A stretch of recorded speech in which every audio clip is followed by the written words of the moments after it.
Welcome to the Salt Strong Podcast, disrupting fishing entertainment as you know it. Prepare to laugh. Prepare to get to know fishing legends in a whole new and unfiltered way. And on occasion, you might even learn a thing or two about fishing. Here's your host, Joe Simons. Like diamonds. Zoe. Hey everybody, Joe Simons, like diamonds, back again with Salt Strong Unchurched. Talking about Zoe. Z-O-E. Let me read you the definition from this book that I want to share some of the highlights about with you today. Zoe, absolute fullness of life, the state of being possessed of vitality, life, real and genuine, vigor and vibrancy of life, the culmination of love, wisdom, and courage, self-actualization. That all sounds pretty awesome, doesn't it? Well, it is. And this book is called Inner Excellence, Train Your Mind for Extraordinary Performance and the Best Possible Life, Jim Murphy. So Jim was an athlete, a star athlete growing up in his town. And his dream at 6 years old was to one day play Major League Baseball. And you know how many young boys out there dream of that? I personally dreamt of that.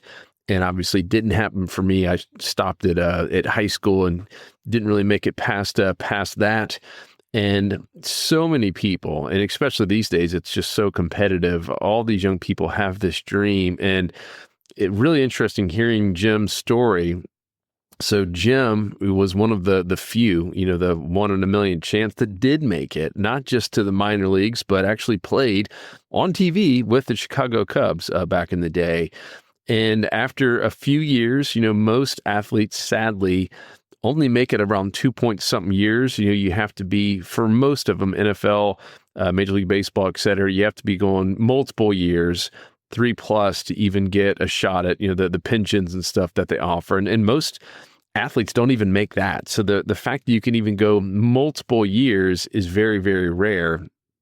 Especially when you retract it all the way back to 6 years old. And yet this guy did it. He made it in the major leagues. He was able to start as a professional baseball player. His dreams came true. He had done it all.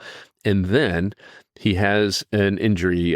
Something went wrong. Still don't really know what some of it was. It was almost like one of those unexplainable deals, but took him out of the limelight, took him out of the lineup. To the point he didn't get signed again. And so now at 22, 23 years old, your dreams are gone. You're no longer a Major League Baseball. Everything that you've worked towards, can you imagine from 6 years old dreaming about this, getting there? So from 6 to, let's just say 22, 23, 24 years, I don't know the exact year, but I'm just guessing just based on timelines of this guy's life. Every day of his life, every dream he has had, every goal he has had has been around this dream of being a professional baseball player. He makes it and then is cut because of some illnesses a few years in. And now he's got nothing, meaning he didn't have another dream. He didn't have a backup plan. Like this was the plan, and he got there. And he talks about how depressing that was. And it really got me thinking a lot about that identity. We've talked about that with Chris McAllister about, we get so stuck on this identity of who we think we are. He thought he was a baseball player. And his whole point was it took him a while to figure this out after having many depressing years. And a lot of people get there, even, commit suicide or they turn to drugs and alcohol. That we've seen it play out over and over again, and they have nothing else because that was their identity. And all of a sudden that identity is gone and they feel like they're not loved, they're not worthy. And what Jim points out in this book, this whole inner excellence, is you are loved. You're a son of God. You are worthy. And that identity that we thought was us is almost irrelevant. And so what's ironic now is Jim does, a lot of speaking. He coaches some of the best. He coaches a lot of Olympic athletes and professional athletes. And when he's introducing himself, up on stage, he doesn't even mention that he's a professional baseball player until toward the end, because he's like, yeah, that was just one little part of me. And I see it happening even with people I know where, they're so attached to this identity that I'm a mom, or I'm a CEO, or I'm the best accountant, or whatever it is, and all of a sudden that is gone, right? And it can start as simple as your kids. I mean, they say so many divorces happen when the kids leave the house because so many, especially a lot of moms, have put their identity into their kids, where hey, it's my best friend. And if you ask, and I'm not just picking on moms, but it seems to be more prevalent with mothers than fathers, where they'll say, yeah, my whole life is my kids. And it's like, well, in my opinion, it should be God is the most important. When people are asked, hey, what's the most important? And they say, my kids. I put God, and then I put my wife, and then my kids are number 3, not number 1, not number 2. And the reason is kids are going to be gone. Right? They're not my identity. I don't own them. God has created them. I have been entrusted and empowered to raise them and do the best I can, but they are not mine and they're not my identity. And we all know if we do a great job, our kids aren't going to be 100% reliant on us. They will at some point leave the house. They will at some point go start their own families and their own careers. And I think so many people, especially right now with this, I'll call it a theme of helicopter parents, because I see it a lot even with our own friends, and even we've been guilty of it in some cases, that you get wrapped around this and you want to protect them and all that. And when you take a step back, you're like, this is not my identity. My kids are incredibly important to me. I love them so incredibly much, but it is not my identity, meaning I am still loved. I'm still worthy. I'm still a great husband with or without kids. And what happens is we try to control them and protect them so much, and then they're finally decide they do want to go have their own life. And many, like I said, moms in particular, just get just so distraught. They're like, well, what's else left? All I have now is this husband that I've kind of been putting second or third, and the house is empty and it's so quiet. And what am I going to do now? And they feel very, very empty because that was such a big part of their identity. And it's not easy. And I'm not trying to even remotely say that you shouldn't love your kids anymore. This is not about how much you love them. This is just about getting wrapped up in that being your identity. And that is all that's important to you. Just like baseball, this guy at the time, he didn't have kids, didn't have a spouse. He's like, baseball is the only thing important to me. That's my number one. That's all I care about. It's all I want to do. And when that's taken away from you, he literally felt lost. He's like, what now? I have nothing else to live for. And that's very, very, very dangerous, as you can imagine. And a couple of things that he talked about that I just want to highlight. Got to read this book. It's fantastic. One of my favorites of the year on the business side. Theo of Golden, still the best on the fictional side. But he goes, when I think of self-mastery, because a lot of this is about self-mastery and about training your mind, I envision mastering the ego, because a lot of it is ego, right?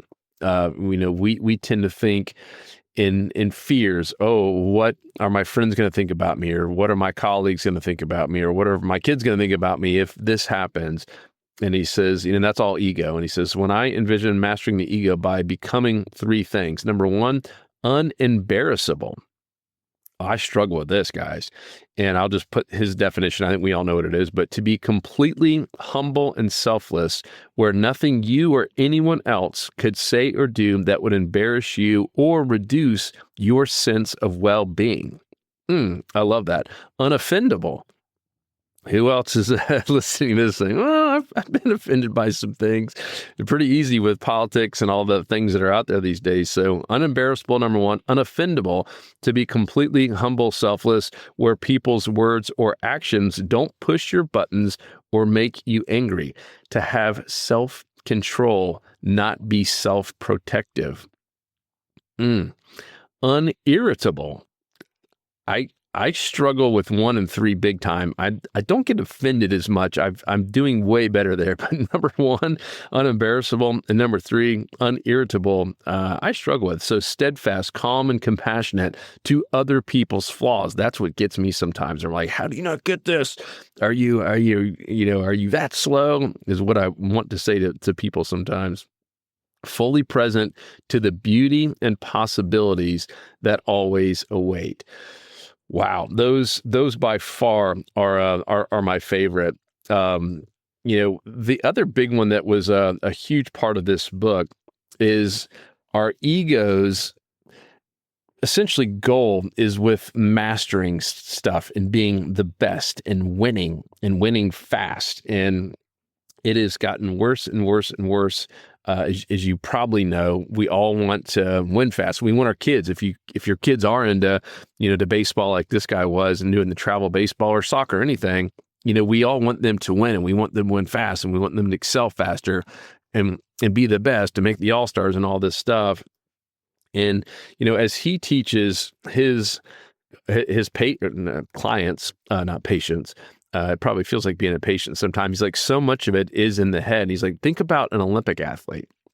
He's like, disregard the fact they've been training their whole life. But he's like, when the Olympics is 4 years from now, you're literally training every day for 4 years for an event that might last a minute, sometimes less, right? Depending on what you're doing. Sometimes it might be a little bit more. But in general, most of the Olympic sports, the events, are just a couple of minutes. He's like, think about this. Like, how do we do it? And what he's teaching his athletes, his clients, is our goal is not to win. Obviously, we want to win. We want that to be the outcome, but we can't just get stuck on the outcome. And he gives, for instance, what if you set your new personal best by 30% better, and you broke a world record in the Olympics, broke a new world record, set your personal best, and yet there happened to be someone who was just gifted, like a Michael Phelps, that was better than you and beat you by 2 seconds, and also broke a world record at the same time, but you guys both broke a world record that day. Like, should you be depressed about that, even if you got silver? And he's teaching people, no, like, there are going to be times where there's just someone flat out better than you.